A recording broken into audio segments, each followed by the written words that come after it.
And this goes back to my argument about how women need to shape up and not be pushed around by the left in deciding how we vote. I called this the Squad and Ayanna Do Not Speak for Women. So Ayanna Pressley is a member of the Squad. So she's one of the 4 members of the first year class. They're far inferior to our guest today, but they are members of first year terms in Congress. They are radical leftists. They're all Democrat, socialist type thinkers.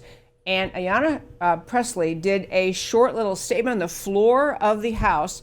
I want to have you play, Matt, the very wonderful producer, play what she had to say, and then we'll talk about it. Here is Ayanna Pressley on the floor of the House. The year is now 2020, and here we women are, still in so many ways, not fully free, still shackled. Today, I rise to affirm the humanity and the dignity of all women. I rise in strong, unapologetic, righteous support of H.J. Res. 79, which will strike the arbitrary deadline for ratification of the Equal Rights Amendment, an amendment that should already be the law of the land. Women are strong, hardworking, bright, and resilient. We are the backbones of our families, our communities, and our democracy.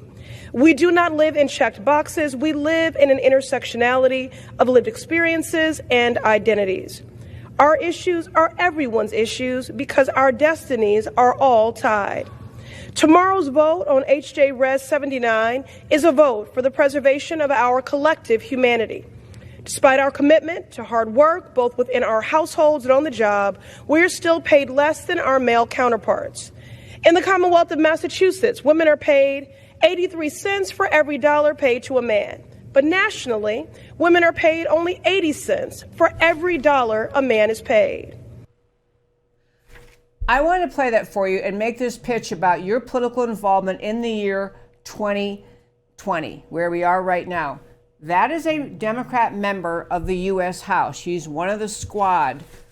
What she just said to you should get the label that you heard years ago when you heard Senator Ted Kennedy attacking a Republican where he said lie after lie after lie after lie after lie. Number one, I'm going to run through the lies, and then I'm going to ask you, why in the world do women respond to the message she is sending, which is, please think of yourself as a helpless victim. Please self-identify as a victim.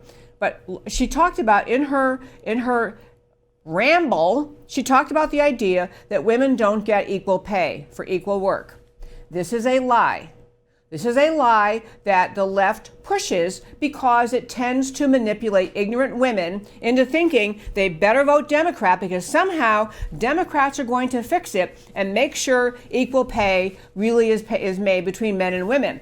The reality is, we've been over this on this show many times, and we've had experts talk about it, we've had data in.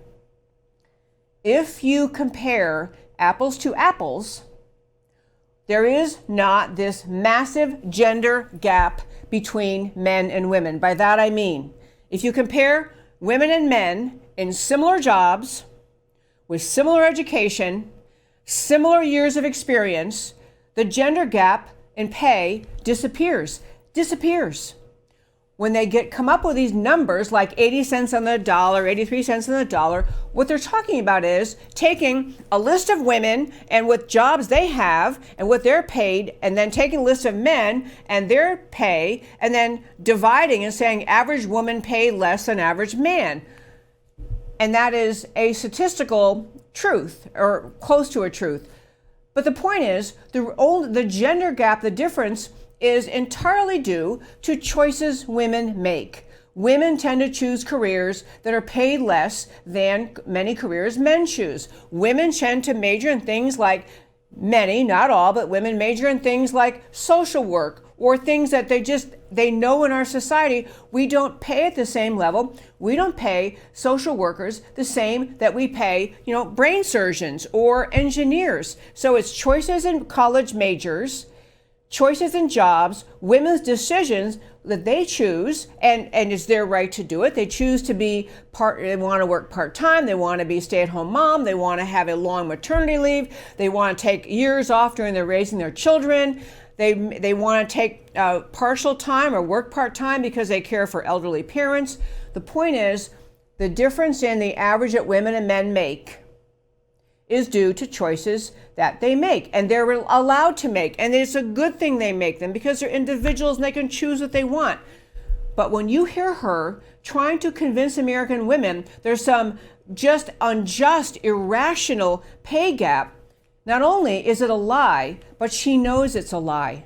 Because the data I've talked about, the data that's been proven time after time after time by all sorts of organizations have pointed this out to the left. But it works for the left to lie to the people. It works for the left to lie to you, to tell you, women, that you are really a victim, that somehow the world is unfair and employers they're somehow conspiratorially lined up against you and they're going to make sure that you never find your way forward.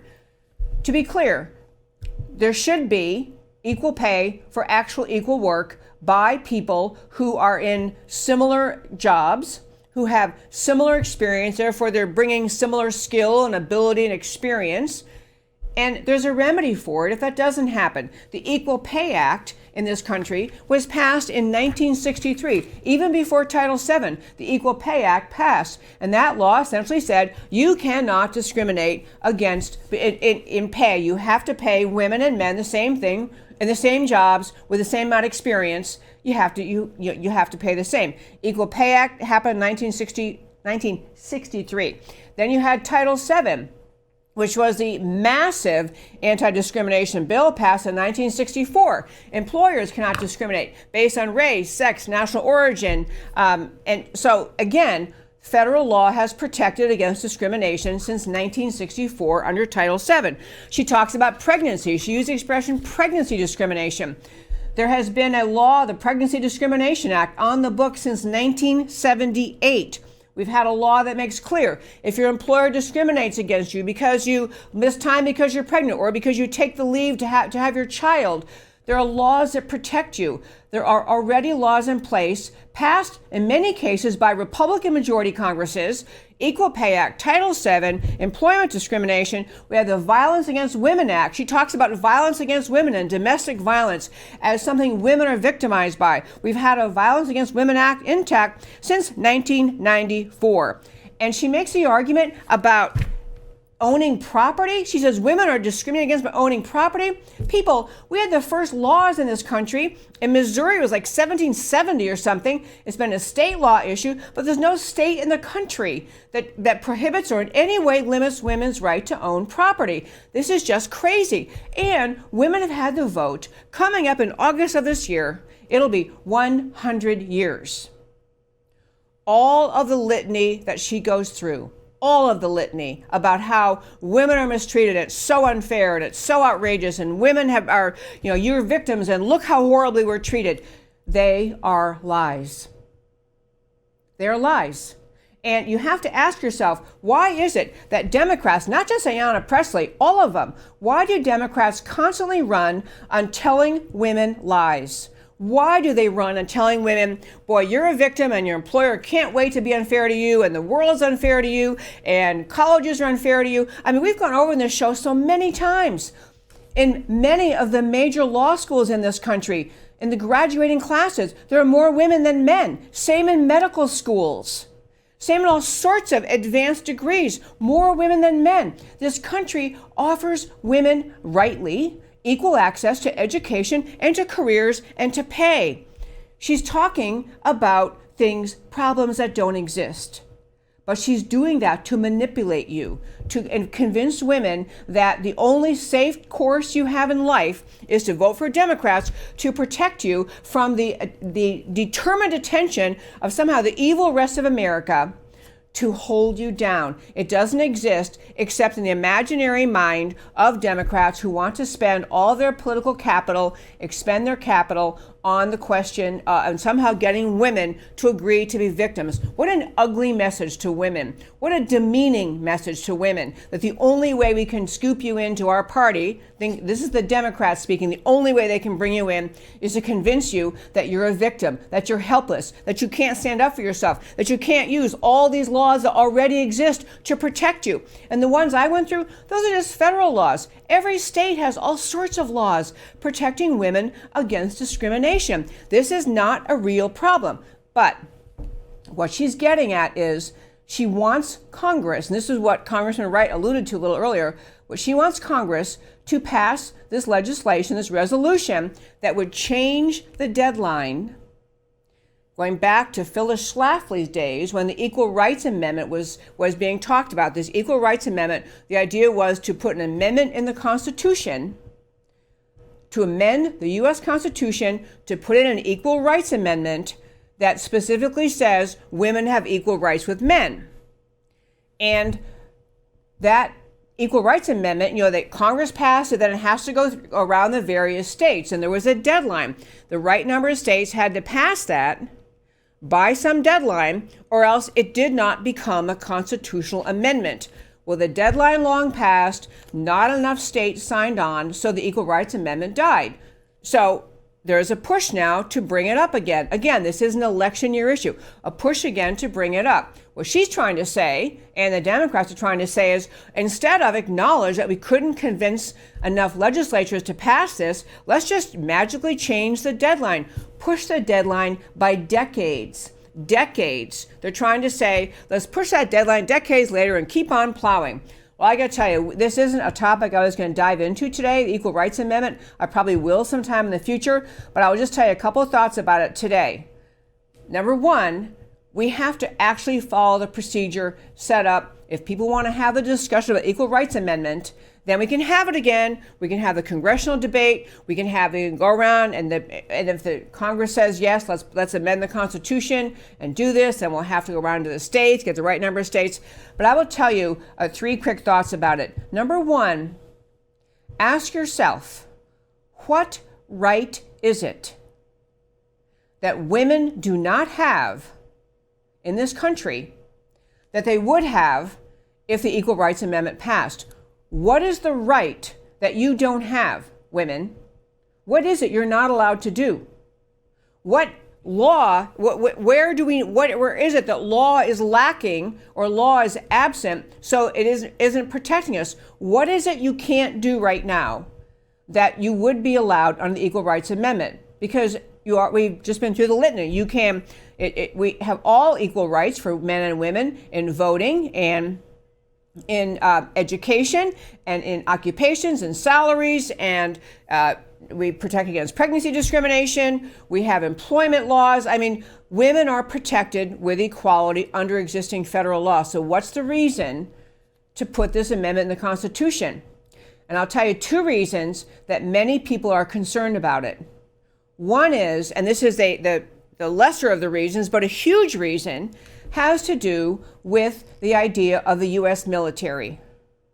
We actually have in our country a mandatory, young men have to sign up for the draft when they turn 18.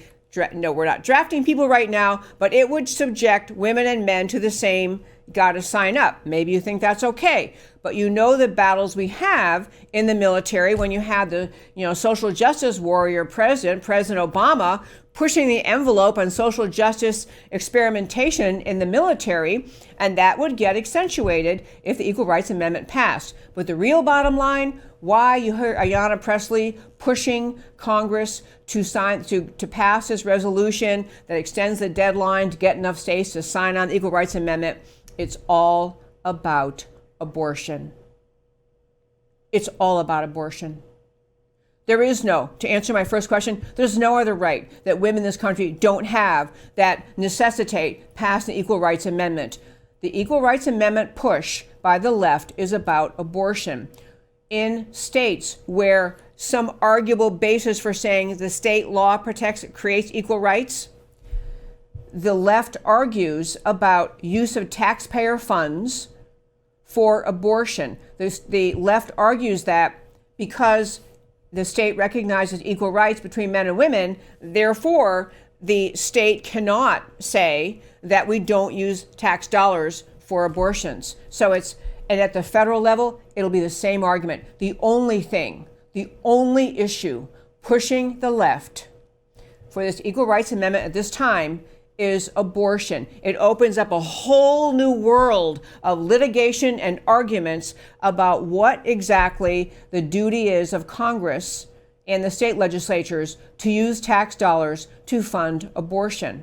That's the only issue. And it is the reason why a woman sitting here talking to you, I am a lawyer by background. I am way down the path of wanting women to have equal access to education and careers and to equal pay for equal work, which we do pretty much. I mean, you can find random examples where things are amiss, but overall women do get equal pay for equal work. We do have the right to equally contribute to society. We do have the right to work, to earn salaries. We need to keep on breaking the glass ceilings. I'm in favor of that.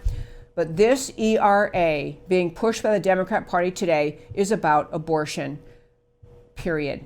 It's the only issue that they have, that they would say they could use this as a new club, a new hammer to clobber any opposition to taxpayer-funded abortion. That's what the issue is all about.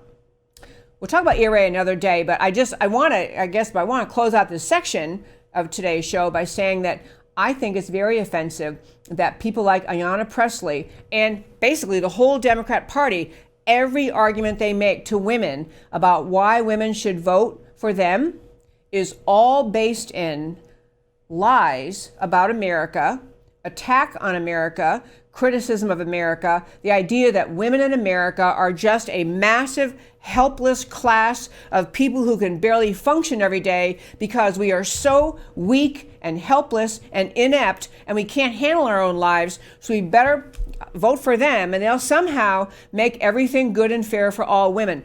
The left talks to women like we are stupid, like we are victims, like we are helpless, and that's not good enough for me, and it shouldn't be good enough for you.